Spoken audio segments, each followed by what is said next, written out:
Hello दोस्तों, कैसे आप सब। स्वागत है आप लोगों का मेरे नए वीडियो में। दोस्तों, हम सीटेट का प्रीवियस ईयर क्वेश्चन का सीरीज कर रहे हैं, जिसमें सीडीपी का हम प्रीवियस ईयर क्वेश्चन कर रहे हैं और इसका 7 वीडियो मैंने अपने चैनल पर अपलोड कर दिया है और यह 8वां क्लास है। तो अगर आप लोगों ने पिछला वीडियो नहीं देखा है तो मेरे चैनल पर उसका वीडियो पड़ा हुआ है और डिस्क्रिप्शन बॉक्स में भी आपको लिंक मिल जाएगा, तो वहाँ से जाकर आप लोग पिछला वीडियो ज़रूर देख लीजिए। और प्रीवियस ईयर क्वेश्चन आप लोगों के लिए बहुत ही ज़्यादा ज़रूरी है। तो वीडियो में आगे बढ़ने से पहले आप लोगों से एक छोटा सा रिक्वेस्ट है कि वीडियो को लाइक कर दीजिए और चैनल को सब्सक्राइब कर लीजिए तो चलिए बिना किसी देरी के बढ़ते हैं हम अपने क्वेश्चन की तरफ। तो हमारा पहला क्वेश्चन है कि लेव वाइगोत्स्की के अनुसार डैश बच्चों के संकल्पनात्मक योग्यताओं के विकास में महत्वपूर्ण भूमिका निभाता है। इनमें से कौन सा लेव वाइगोत्स्की के अनुसार बच्चों के संकल्पनात्मक योग्यताओं के विकास में महत्वपूर्ण भूमिका निभाता है? मानकीकृत पाठ्यक्रम, मूर्त पुरस्कार, सहकर्मी सहयोग या फिर सामाजिक अलगाव? तो बच्चों के संकल्पनात्मक योग्यता के विकास में महत्वपूर्ण भूमिका एक सहकर्मी सहयोग निभाता है। तो इसका सही आंसर हो जाएगा ऑप्शन नंबर सी। बढ़ते हम अपने अगले क्वेश्चन की तरफ।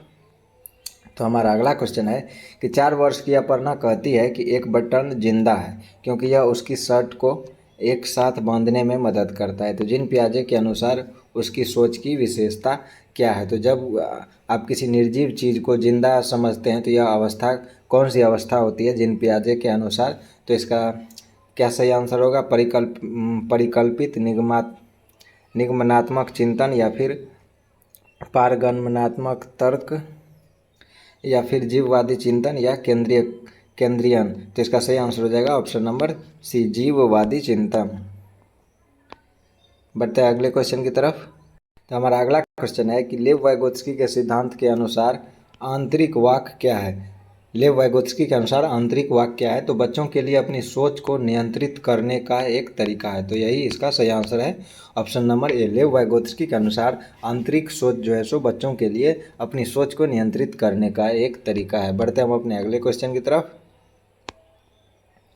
तो हमारा अगला क्वेश्चन है कि हार्वर्ड गार्डनर के अनुसार एक दर्शन शास्त्री के पास डैश प्रकार की बुद्धि और मूर्तिकार के पास डैश प्रकार की बुद्धि की मात्रा अधिक होती है? हार्वर्ड गार्डनर के अनुसार दर्शन शास्त्री के पास किस प्रकार की बुद्धि होती है और मूर्तिकार के पास किस प्रकार की बुद्धि होती है? तो दर्शन शास्त्री के पास जो है सो अंतः व्यक्ति या इंटरपर्सनल बुद्धि होती है और मूर्तिकार के पास स्पेशियल या दिक्स्थान बुद्धि होती है। तो इसका सही आंसर हो जाएगा ऑप्शन नंबर डी।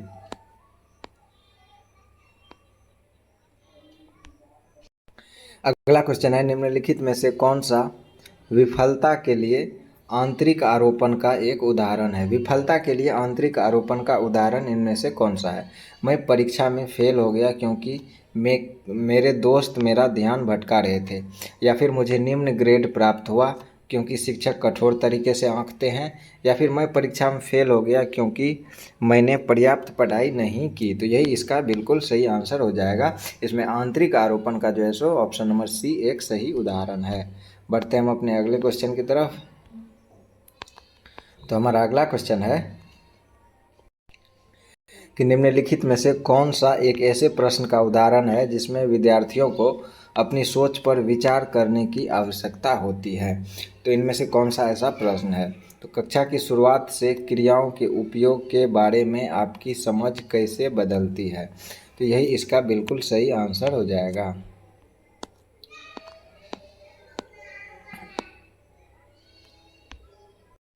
अगला क्वेश्चन है कथन कारण का। तो अभिकथन दिया हुआ है कि बहुत कम उम्र में दुनिया भर में अधिकांश संस्कृतियों में लड़कियां गुड़ियों को खिलौने के रूप में चुनती है जबकि लड़के कारों के साथ खेलना पसंद करते हैं। तो अभिकथन तो बिल्कुल सही दिया हुआ है।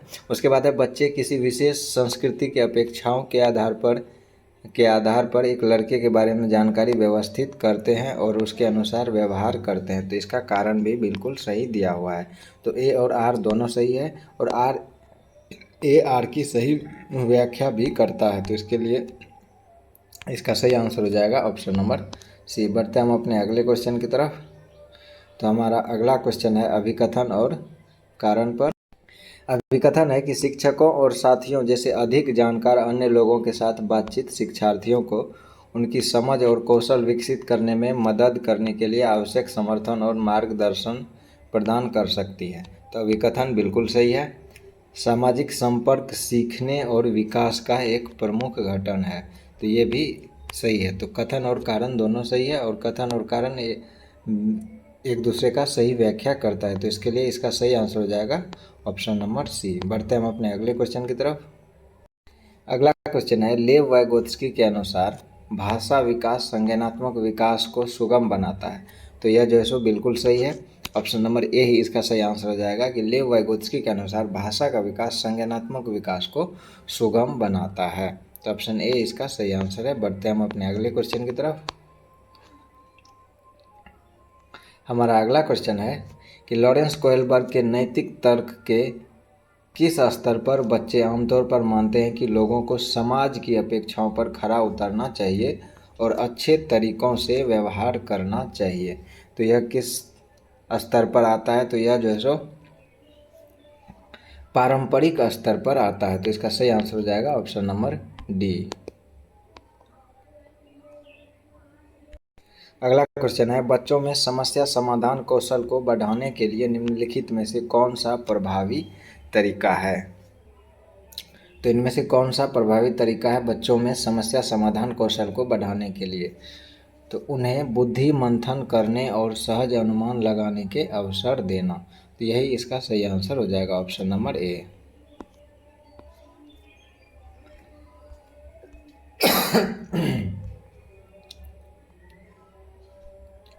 हमारा अगला क्वेश्चन है कि अनुभवात्मक अधिगम किस पर बल देता है? अनुभवात्मक अधिगम किस पर बल देता है? एक प्रक्रिया के बजाय अधिगम को एक उत्पाद के रूप में देखने पर, या बच्चों के अधिगम पर शिक्षक के नियंत्रण पर, या सीखने में पुनर्बलन की भूमिका पर, या आलोचनात्मक प्रतिबिंबन के महत्व पर। तो इसका सही आंसर है ऑप्शन नंबर डी।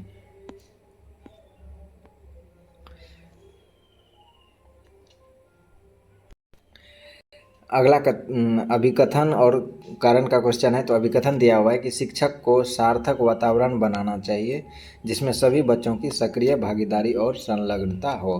तो यह अभिकथन बिल्कुल सही दिया हुआ है। उसके बाद सभी बच्चे आंतरिक रूप से सीखने के लिए प्रेरित होते हैं और सीखने में सक्षम होते हैं, और इसका कारण भी बिल्कुल सही है। तो कथन एवं कारण दोनों सही है, और ए आर की सही व्याख्या करता है। तो इसके लिए इसका सही आंसर हो जाएगा ऑप्शन नंबर सी। हमारा अगला क्वेश्चन है कि निम्नलिखित में से कौन सी प्रक्रिया अधिगम के दौरान योगदान नहीं देती है? इनमें से कौन सी प्रक्रिया है जो अधिगम के दौरान योगदान नहीं देती है? गैर प्रासंगिकरण, संगठन, वर्गीकरण, या वैचारिकता। तो इसका सही आंसर है ऑप्शन नंबर ए। हमारा अगला क्वेश्चन है कि निम्नलिखित में से कौन सा स्थूल गतिक कौशल है? इनमें से कौन सा स्थूल गतिक कौशल है या ग्रॉस मोटर स्किल है? तो एक कागज पर एक बड़े आयत को रूपरेखा के अनुसार काटना, या बुनाई, या तैरना, या फिर एक कागज पर वृत्त को रूपरेखा के अनुसार काटना। तो इसका सही आंसर है ऑप्शन नंबर सी। स्विमिंग एक जो है सो ग्रॉस मोटर स्किल है। ग्रॉस मोटर स्किल में कौन कौन सी आती हैं? तो ग्रॉस मोटर स्किल ये वे बड़ी गतिविधियां व क्रियाएं हैं जो शिशु अपनी बाजुओं, पैरों या पूरे शरीर के जरिए करते हैं, जिसमें आपके पूरे शरीर का उपयोग होगा। ग्रॉस मोटर स्किल है जैसे कि तैरना, घुटनों के बल चलना, या खड़े होकर चलना, या दौड़ना, कूदना आदि। ये सभी ग्रॉस मोटर या स्थूल गतिक कौशल के उदाहरण हैं। बढ़ते हम अपने अगले क्वेश्चन की तरफ। अगला क्वेश्चन है, भौतिक वृद्धि और विकास के डैश और सिद्धांतों का पालन करते हैं। भौतिक वृद्धि और विकास के किस सिद्धांतों का पालन करते हैं? तो भौतिक वृद्धि और विकास जो है सो विकास के शीर्षगामी विभेदीकरण, एकीकरण, शीर्षगामी। तो ऑप्शन नंबर सी में शीर्षगामी है। विकास के शीर्षगामी और समीपस्थ सिद्धांतों का पालन करते हैं। तो इसका सही आंसर हो जाएगा ऑप्शन नंबर सी।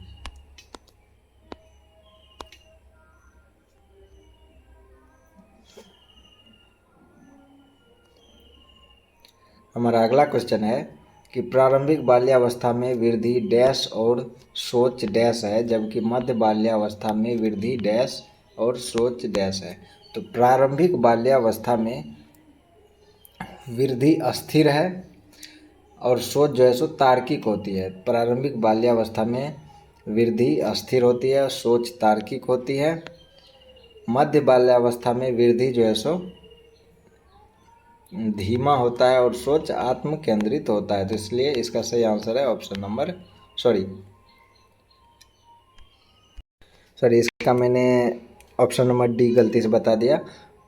प्रारंभिक बाल्यावस्था में वृद्धि जो है सो अस्थिर होती है और सोच कुछ हद तक आत्म केंद्रित होता है, और मध्य बाल्यावस्था में वृद्धि जो है सो धीमी होती है और सोच जो है सो तार्किक होती है। तो इसलिए इसका सही आंसर है ऑप्शन नंबर सी।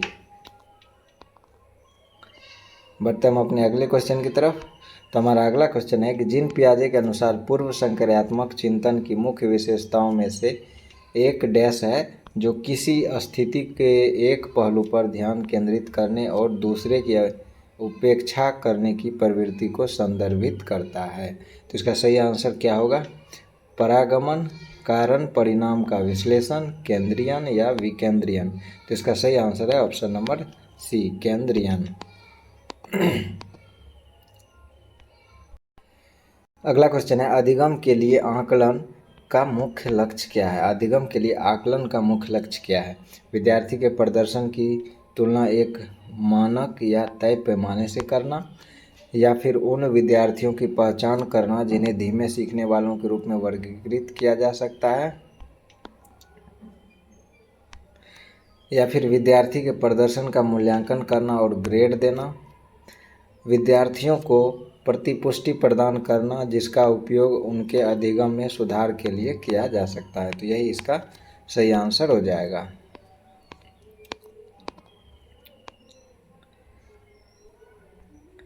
अगला क्वेश्चन है कि किस उम्र में बच्चे शब्दों के खेल में शामिल हो सकते हैं और ऐसे चुटकुलों और पहेलियों को पसंद कर सकते हैं जिनमें शब्दों का खेल शामिल है? तो यह किस उम्र के बच्चे इस खेल में शामिल हो सकते हैं?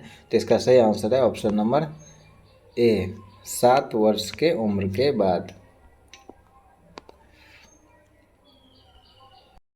अगला क्वेश्चन है कैरल गिलिगन ने कोहलबर्ग के नैतिक विकास के सिद्धांत की आलोचना की है। केस अध्ययन को अनुसंधान पद्धति के रूप में उपयोग करने के लिए, सामाजिक संज्ञानात्मक दृष्टिकोण से, या नारीवादी दृष्टिकोण से? तो यही इसका सही आंसर है कि कैरल गिलिगन ने कोहलबर्ग के नैतिक विकास के सिद्धांत को नारीवादी दृष्टिकोण से आलोचना किया है।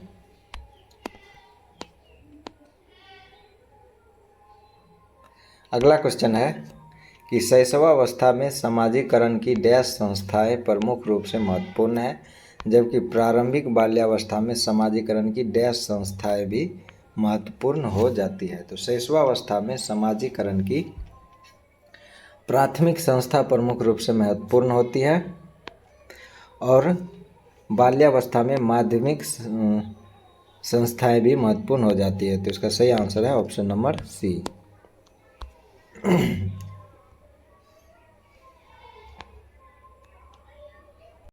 अगला क्वेश्चन है डिस्ग्राफिया क्या है? डिस्ग्राफिया क्या है? तो एक मनोवैज्ञानिक विकार है जिसकी विशेषता ध्यान का अभाव और आवेगशील व्यवहार है, या एक भाषण विकार है जिसकी विशेषता हकलाना और उच्चारण में त्रुटियां करना है, एक गतियुक्त विकार है जिसकी विशेषता स्थूल पेशीय बाधिता है,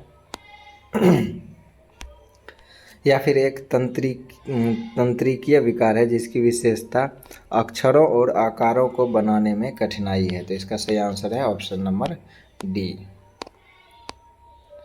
अगला क्वेश्चन है कि प्रतिभावान बच्चों को शिक्षित करने का उपागम जो उन्हें असामान्य रूप से तीव्र गति से पाठ्यचर्या के माध्यम से आगे बढ़ाता है क्या कहलाता है? तो इसका सही आंसर है ऑप्शन नंबर डी, एक्सेलरेशन, या फिर त्वरण, या फिर गतिवर्धन। अगला क्वेश्चन है कि निम्नलिखित में स्वलीनता वाले विद्यार्थियों की विशिष्ट विशेषता कौन सी है? स्वलीनता वाले विद्यार्थियों की विशिष्ट विशेषता क्या होती है? तो वो बार बार दोहराव और आवर्ती व्यवहार करते हैं। तो इसका सही आंसर है ऑप्शन नंबर डी।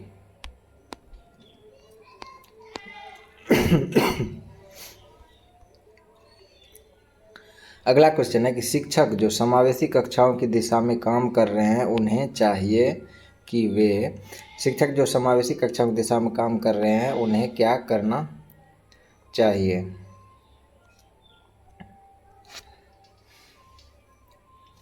तो उन्हें पाठ्यचर्या में अनुकूलन करें, बिल्कुल सही है। विविध दृष्टिकोणों को शामिल करें, यह भी सही है। अपने स्वयं के अंतर्निहित पूर्वाग्रहों की जांच करें, यह भी सही है। विविधता को एक बाधा के रूप में देखें, तो यह बिल्कुल गलत है। तो ऑप्शन नंबर 1, 2, 3 बिल्कुल सही है। तो ऑप्शन सी इसका बिल्कुल सही आंसर हो जाएगा। अगला क्वेश्चन है विद्यार्थियों की सीखने की शैलियों में विविधता को शिक्षण अधिगम प्रक्रिया में बाधा और अवरोध के रूप में देखा जाना चाहिए, या फिर विद्यार्थियों की सीखने की शैलियों में विविधता को महत्व दिया जाना चाहिए और मानव विविधता के प्रतिबिंब के रूप में देखा जाना चाहिए। तो यह इसका सही आंसर हो जाएगा। तो इसका सही आंसर है ऑप्शन नंबर बी। अगला क्वेश्चन अभिकथन और कारण का है। तो अभिकथन है कि शिक्षार्थियों के बीच समालोचनात्मक चिंतन को सुगम बनाने के लिए शिक्षकों के उन्हें विविध परिस्थितियों और विभिन्न दृष्टिकोणों से अवगत कराना चाहिए। तो अभिकथन बिल्कुल सही दिया हुआ है। अब चलिए इसका कारण देखते हैं। इसका कारण दिया हुआ है कि जब विद्यार्थी विविध मतभेदों के बीच बातचीत में संलग्न होते हैं तो वे समालोचनात्मक और रचनात्मक रूप से सोचने की अपनी क्षमताओं को सीखते और समृद्ध करते हैं। तो इसका कारण भी बिल्कुल सही है। तो ऑप्शन नंबर सी बिल्कुल सही आंसर हो जाएगा। अगला क्वेश्चन है कि निम्नलिखित में से अधिगम का प्राथमिक लक्ष्य कौन सा होना चाहिए। तो अधिगम का प्राथमिक लक्ष्य कौन सा होना चाहिए। समालोचनात्मक चिंतन का विकास करना, तथ्यों को रटना, यंत्रवत याद करने और पूर्वाभ्यास में उत्कृष्ट बनना, या समकक्षियों के साथ प्रतिस्पर्धा। तो इसका सही आंसर हो जाएगा ऑप्शन नंबर ए, समालोचनात्मक चिंतन का विकास करना, डेवलपमेंट ऑफ क्रिटिकल थिंकिंग। अगला क्वेश्चन है कि बच्चे सबसे प्रभावी ढंग से तब सीखते हैं यदि कोई अवधारणा तर्क संगत से अनुभवजन्य की ओर बढ़ती है, समान से विशिष्ट की ओर बढ़ती है, या अमूर्त से मूर्त की ओर बढ़ती है, या जटिल से सरल की ओर बढ़ती है। तो इसका सही आंसर है ऑप्शन नंबर बी, सामान्य से विशिष्ट की ओर बढ़ती है। तो दोस्तों आज भी हमने 30 क्वेश्चन कर लिया है। अगर आप लोगों ने पिछला वीडियो नहीं देखा है तो पिछला वीडियो जाकर देख लीजिए, और अगर आप लोगों ने वीडियो को यहाँ तक देखा है तो आप लोगों का बहुत बहुत धन्यवाद। और छोटा सा रिक्वेस्ट है कि वीडियो को लाइक करके जाइए और चैनल को सब्सक्राइब जरूर कर लीजिए। मिलेंगे अगले वीडियो में। Thank you.